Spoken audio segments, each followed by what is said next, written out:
रमजान की आमद हो या ईद उल फित्र की, चांद नजर आने या ना आने पर तनाज़ा तकरीबन हर साल ही पेश आ जाता है।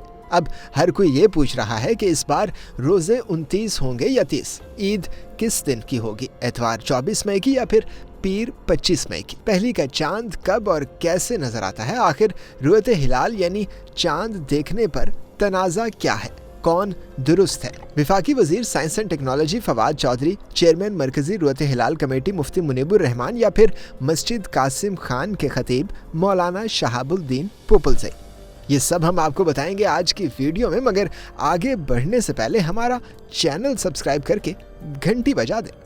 नाजरीन, आजकल साइंस इतनी तरक्की कर चुकी है कि आइंदा लाखों सालों का कमरी कैलेंडर भी बना सकती है। तो जरा पहले इस प्रोसेस को समझ लेते हैं। चांद की जमीन के गिर्द गर्दिश कमरी या इस्लामी कैलेंडर की बुनियाद है। 2 मुकम्मल चांदों के दरमियान 29.5 दिनों का वक्त होता है।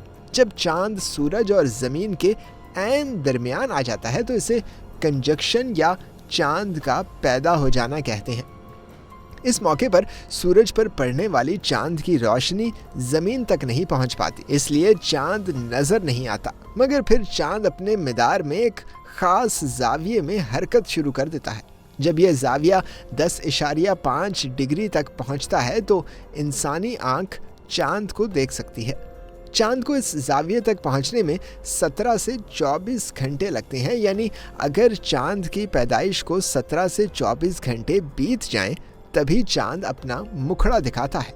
इससे पहले इसको देखना नामुमकिन है। मगर आज चांद पर इख्तलाफ सिर्फ इसी वजह से है कि लोगों को इस कानून कुदरत का इल्म नहीं। आज साइंस इतनी तरक्की कर चुकी है कि अगले लाखों सालों का भी कमरी कैलेंडर मुरतब कर सकती है। यानी चांद नखरे नहीं करता, बस हम ही इसके इंतजार में सब्र का दामन छोड़ देते हैं।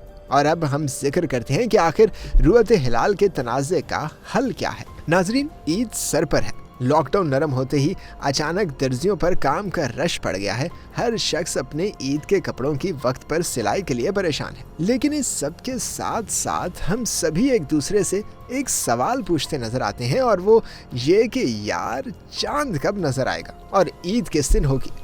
कम इल्मी पर मबनी मीडिया रिपोर्टिंग और गैर हकीकी बातों पर फौरन यकीन कर लेने वाली हमारी जहनीत की वजह से हम हमेशा ही मरकजी रुयत हिलाल कमेटी पाकिस्तान को चांद देखने में नाकामी पर जिम्मेदार ठहराते हैं। तनाज़ा इस वक्त शिद्दत इख्तियार कर जाता है जब पेशावर की मस्जिद कासिम अली खान से मुल्क के बाकी हिस्सों से पहले ही रमज़ानुल मुबारक के आगाज़, इख्तिताम और ईद का ऐलान कर दिया जाता है। कुछ लोग मस्जिद कासिम अली खान पर इल्ज़ाम लगाते हैं तो कुछ लोग रुयत हिलाल कमेटी पर, जबकि कुछ लोग इस पूरे मसले से लाइल्म रहते हैं। ऐसे में गुज़िश्ता साल वफाकी वजीर बराए साइंस एंड टेक्नोलॉजी ने एंट्री दी। उन्होंने साइंसी बुनियादों पर बना हुआ कमरी कैलेंडर भी जारी कर दिया, मगर रुयत हिलाल कमेटी पर बराह रास्त तंज करते रहे। मुफ्ती मुनीबुर रहमान समेत जय्यद उलमा कराम से पंगा ले बैठे। अगर फवाद चौधरी का मकसद मामला हल करना था तो इन्हें तनाज़ा नहीं बनाना चाहिए था। अब की बार फवाद चौधरी ने फिर ऐलान कर दिया है कि ईद एतवार 24 मई को होगी। मरकजी रुयत हिलाल कमेटी फवाद चौधरी की इस हरकत से सख्त खार खाती है। इसने तो महकमा मौसमियात को भी चांद नजर आने की पेशगोई करने से मना किया हुआ है, लेकिन फवाद चौधरी बाज नहीं आ रहे। उन्हें चाहिए कि बगैर लड़ाई झगड़े के अपना मौक़िफ़ मरकजी रुयत हिलाल कमेटी के सामने रखें। उलमा कराम को प्यार, मोहब्बत और दलील से समझे, ना कि लड़ झगड़ कर। खैर, इससे हटकर अगर हम अपना कुछ वक्त निकाल कर चांद के मसले को समझने की कोशिश करें तो हम जान सकते हैं कि साइंस की मदद से हम इस मसले को आसानी से हल कर सकते हैं। दर हकीकत ये मसला है ही नहीं। आइए ज़रा तफसील से सूरज, ज़मीन और चांद की जियोमेट्री पर गौर करते हैं। कमरी कैलेंडर, जो कि हिजरी या इस्लामी कैलेंडर भी कहलाता है, ज़मीन के गिर्द चांद की गर्दिश पर मबनी है। 2 पूरे चांदों के दरमियान 29.5 दिन का वक्फा होता है। जब चांद ज़मीन और सूरज के ऐन दरमियान आ जाता है तो इसे चांद की पैदाइश, कंजक्शन कहते हैं। चांद की पैदाइश के वक्त इस पर पड़ने वाली सूरज की तमाम रोशनी वापस मुनक्कस हो जाती है और ज़मीन तक नहीं पहुंच पाती। इसी लिए अपनी पैदाइश के वक्त चांद ज़मीन पर रहने वाले लोगों को नज़र नहीं आता और मुकम्मल तौर पर स्याह होता है। चांद की पैदाइश के बाद गुजरने वाला वक्त चांद की उम्र कहलाता है।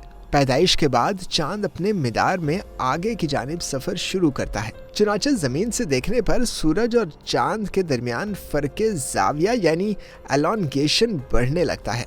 चूंकि चांद का मिदार गोल के बजाय बेज़वी है, इसलिए इसे साल के मुख्तलिफ हिस्सों में इसकी रफ्तार मुख्तलिफ होती है। लिहाजा ये जाविया भी मुख्तलिफ शरह से बढ़ता है। जैसे जैसे ये जाविया 0 डिग्री से बढ़ने लगता है तो चांद हिलाल यानी पहली के चांद की शक्ल लेना शुरू करता है। खालिद शौकत जो रुअते हलाल के आलमी शोहरत याफ्ता माहिर हैं और कई दहाइयों का तजुर्बा रखते हैं के मुताबिक बरहना आंख से चांद देखने के लिए सूरज और चांद के दरमियान जाविया कम से कम 10.5 डिग्री होना चाहिए। इतना जाविया हासिल करने के लिए चांद को अपनी पैदाइश के बाद 17 से 24 घंटे लग सकते हैं। लिहाजा चांद नजर आने के लिए बुनियादी शर्त इसकी उम्र नहीं बल्कि जाविया है। तो अब आप सोच रहे होंगे कि तो आखिर फिर तनाज़ा क्या है। उलमा इस्लाम के नज़दीक नए इस्लामी महीने के आगाज़ के लिए चांद को बरहना आंख से देखना ज़रूरी है, जबकि उलमा के एक गिरोह के मुताबिक सिर्फ साइंसी हसाबात पर एतबार किया जा सकता है और चांद देखने की ज़रूरत नहीं है। इन दोनों नुक्ता नज़र की हिमायत या मुखालफत किए बगैर हम सिर्फ ये बताएंगे कि जहाँ तक आंख से देखने की बात है तो हम साइंस से मदद ले सकते हैं। मिसाल के तौर पर हिस्बात और जदीद सिमुलेशंस के ज़रिए ये जान सकते हैं कि चांद कब और कहाँ नज़र आएगा, आसमान में कितना ऊंचा होगा और इसके नज़र आने के इम्कानात क्या हैं। हम ये हिसाब भी लगा सकते हैं कि ग़ुरूब आफ्ताब के बाद चांद कितनी देर तक उफ़क़ पर मौजूद रहेगा और देखा जा सकेगा। हम सॉफ्टवेयर और सिमुलेटेड तस्वीर की मदद से पहले से मालूम कर सकते हैं कि नज़र आने पर चांद की शक्ल कैसी होगी। सरकारी और गैर सरकारी रुअत हिलाल कमेटियाँ लोगों से चांद देखने की शहादतें तलब करती हैं।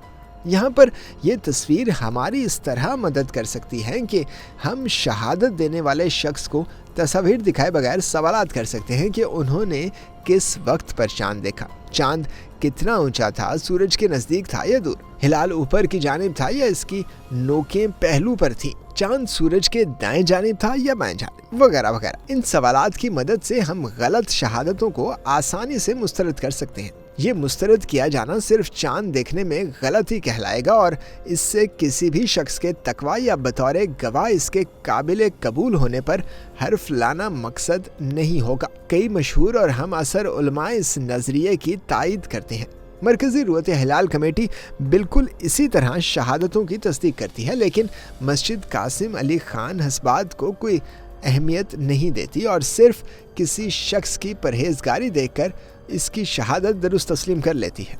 मरकज़ी रुअत हिलाल कमेटी बारे बहुत सी गलत फहमियाँ मौजूद हैं और इसे अक्सर तानो तशनीह का निशाना बनाया जाता है, लेकिन हकीकत यह है कि एक आध गलतियों को छोड़कर कमेटी के फैसले साइंसी एतबार से दुरुस्त होते हैं। कमेटी के फैसले जदीद साइंसी हिस्बात से इत्तफाक रखते हैं, जबकि मस्जिद कासिम खान के फैसले अक्सरियती तौर पर साइंसी एतबार से नामुमकिन होते हैं।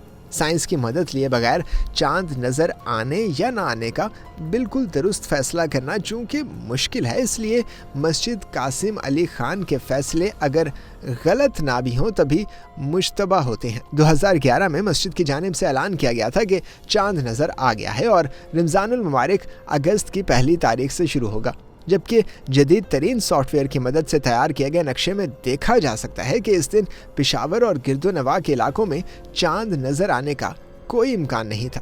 इसके बरक्स मरकज़ी रुअत हिलाल कमेटी का फैसला बिल्कुल दुरुस्त था, जैसा कि नक्शे में देखा जा सकता है।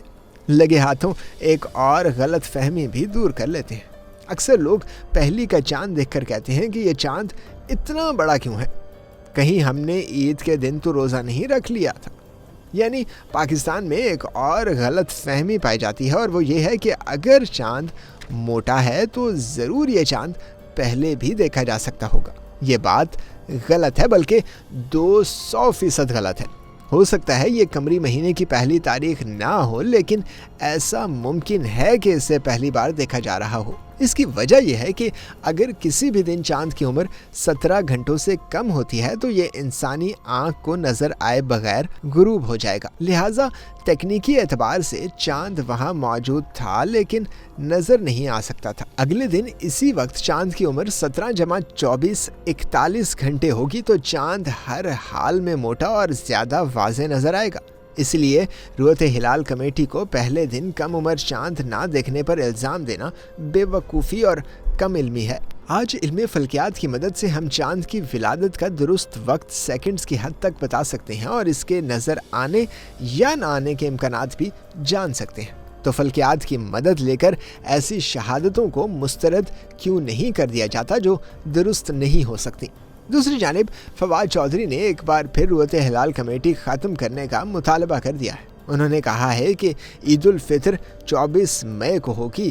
صرف اتنا ہی نہیں بلکہ فواد چودھری کا یہ بھی کہنا تھا کہ رویت ہلال کمیٹی پیر کو عید کرنا چاہتی ہے۔ پریس کانفرنس میں تمام ضروری امور سامنے لاؤں گا۔ پریس کانفرنس میں بتاؤں گا کہ عید 24 مئی کو کیوں کر بنتی ہے اور یہ بھی بتاؤں گا کہ رویت ہلال کمیٹی کیوں پیر کی عید کرنا چاہتے ہیں۔ انہوں نے ایک بار پھر یہ کہہ دیا کہ سائنس کے جدید دور میں رویت ہلال کمیٹی کی کوئی ضرورت نہیں۔